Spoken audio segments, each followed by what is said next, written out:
What's going on, YouTube peeps? The NBA has reached peak wokeness.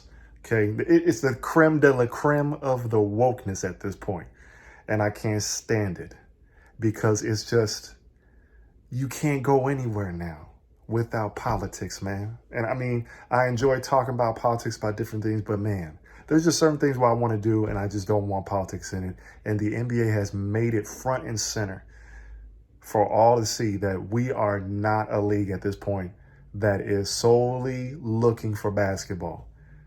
We are about politics now, and we're going to put it everywhere. We're going to put it on the jerseys. We're going to put it on the floor. We're going to put it on the commercials. We're going to put it out in every press conference.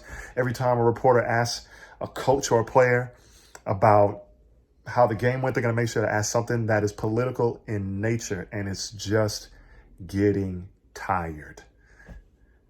And the culmination of, how woke the NBA has gone is that now, players have at one point more recently, they were going to sit out a game or boycott a game. Then LeBron and the Lakers and the Clippers were talking about they were going to boycott the whole season. And then there were certain teams that didn't want to boycott. They were cool with a one-game boycott, but they didn't want to do a whole boycott. And LeBron was bothered that we didn't want to boycott the whole season. I'm like, have you people lost your mind?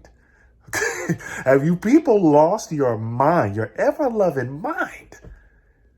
And we're doing this protest, okay, in regards to what happened to Jacob Blake. Like, Jacob Blake is the culmination of things for the NBA that requires a boycott. Now, I'm for one, up front, of course, Jacob Blake did not need to, does he deserve or need to be shot? I'm not going to say that. But what I will say is, look, when you resist the arrest, when you have warrants on you, or warrants for sexual assault and other things, the cops get called to the scene because of you, and then you resist arrest, you get tased because you resisted arrest so much. That doesn't work. Then the cops draw weapons on you, drop guns on you, and then after they've drawn guns on you and they're right by you, you decide the smart move is to let me go inside my car, reach for something. News has shown that there was a knife on the floorboard of the car. So obviously you're reaching for a weapon, and then you get shot in the back because the cop is right behind you, and he's not going to wait for you to turn around, whether it's a knife or whether it's a gun. He doesn't know. And now we're boycotting. And these NBA players are saying things like, why didn't you just fight him straight up? They did fight him straight up. They did. That didn't work. Why didn't they, Kyle Kuzma say, why didn't they just tase him? Okay, they did tase him, Kyle Kuzma. These NBA guys, it's like, look, and I'm not trying to be mean, okay? I'm not trying to be mean-spirited. But these NBA guys, in many ways, when it comes to these things, they're just ignorant. And these guys are speaking like they're leaders, okay? They're leaders for the culture, leaders for the community. I'm not saying they can't, but what I'm saying is the way you guys are going about this is completely wrong.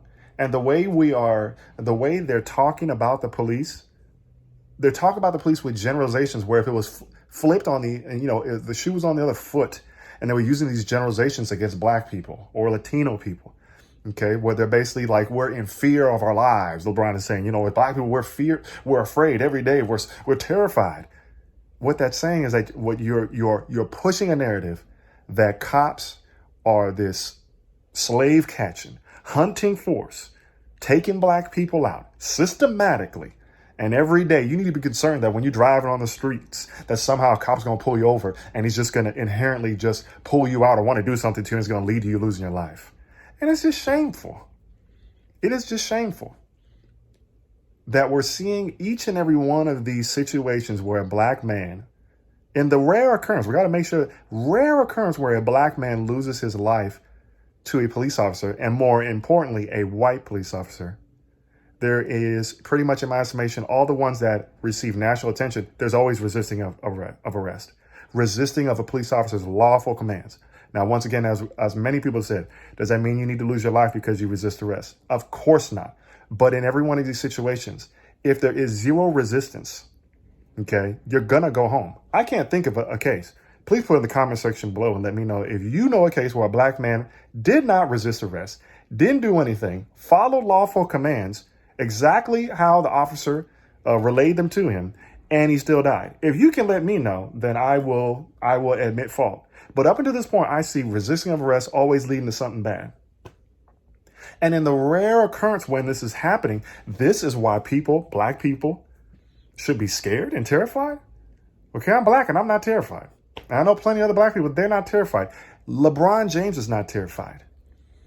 He's not terrified, but he puts out this narrative. And he's supposed to be a leader. And what he's leading and what he's building and he's fomenting this narrative that poisons the people and makes people more reluctant to listen to police officers, especially when they're giving lawful commands. And it just furthers this cycle. When we have a culture that is demonizing officers with generalizations, okay, you're going to lead in the inner city more people that have a poison view of police. And then when they have a run-in with the police, something more often than not is going to happen bad because of what's going on.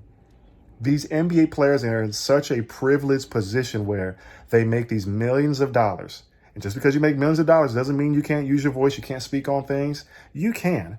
But when you think that your boycott of a game or a season is going to bring about change in the police, change in whatever, you have to really think about, you have to think of yourself so highly that you think that by that mere action of not playing a basketball game, you're going to make a change. You know what's going to really make a change in the black community? If NBA players, all right, are fathers to the children that they have out of wedlock. There are many NBA players that have children with multiple women out of wedlock, and those children, they may get a check. Their mother may get a check of child support that they may have to fight tooth and nail to get, and no matter how much they're paying, and some of these child supports are exorbitant and ridiculous, but that's not what this video is about. But the father's not there. You know, the best thing the black community can do is raise their children, do not commit crimes, honor and respect and obey lawful commands from the police. And that is one of the things that can change the community. There are many other things to do as well. But nonetheless, these NBA players are so privileged that they can choose to not just not show up on their job, not show up on their job for the rest of the year, for the rest of the season. And they can do that because some of these guys are making $10, $20, $30 million a year, and they've got millions of dollars in the bank.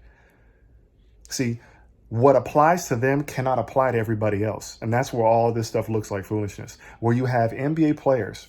Okay, can the truck driver who drives across state and delivers products to businesses, grocery stores and the like, can that truck driver who's making ends meet, can a truck driver just decide to not deliver a load because Black Lives Matter, throw up his fist in protest? The truck driver can't do that. Can the single mother with 2 kids who's working 2 jobs, can she just decide to not show up to work because Black Lives Matter, she's standing in protest? She can't afford to do that. She has to go to work. But these NBA players, we have the right, we're not going to show up to work. Well, how convenient, how privileged of you to be able to be in that position. And guess what? Just like if the truck driver doesn't show up to work, and just like you, NBA player, if you don't show up to work, that's not going to bring about change. It's not going to bring about change. And the NBA going super woke with phrases on the back of the jersey, Black Lives Matter on the court, the things that pertain to the most important, crucial changes that would protect these black lives that do matter, are things that these guys are not advocating for. LeBron James wants to start this big voting campaign and get voter drive and get people to sign up to vote Democrat and vote for a party that's going to further promulgate the idea that black women, it's okay to abort your own babies at such a high rate. 33%, I believe, of abortions are with black women, even though black women are only about 7% of the population.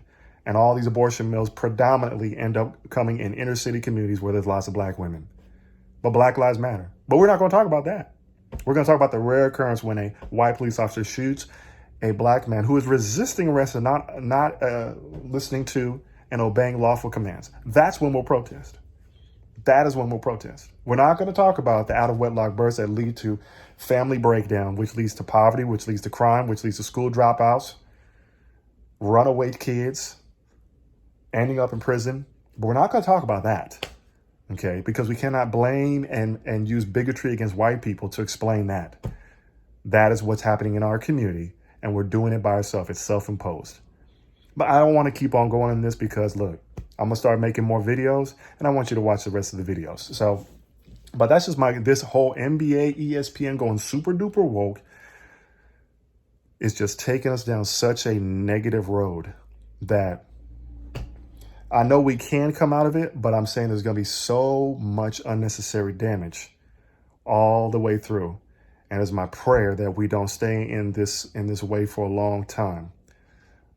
You know, part of me was like, when the NBA was going to boycott, I'm like, good. Okay, because what I'm seeing so far, the product I'm seeing on the court in regards to the politics and all that, I'm not feeling it. So I'd rather y'all just stop and go away for now. All right. Maybe let's pick it up next season. Maybe we could try better. Get the politics out of it. Y'all want to be political? Take that outside the game. Anyways, like, comment, share, and subscribe. If you're new to the channel, I just came back. So if you've been on my channel and you've been rocking with me, I appreciate it that you hung on. But nonetheless, for y'all that are new, like, comment, share, and subscribe. Be making more videos. You see the thumbnail. I've been putting in the work. I'm trying to liven this thing up, trying to make it serious. And you know I'm going to do it. I'm a man of my word. So I'm out. Appreciate you guys. Talk to you on the next one.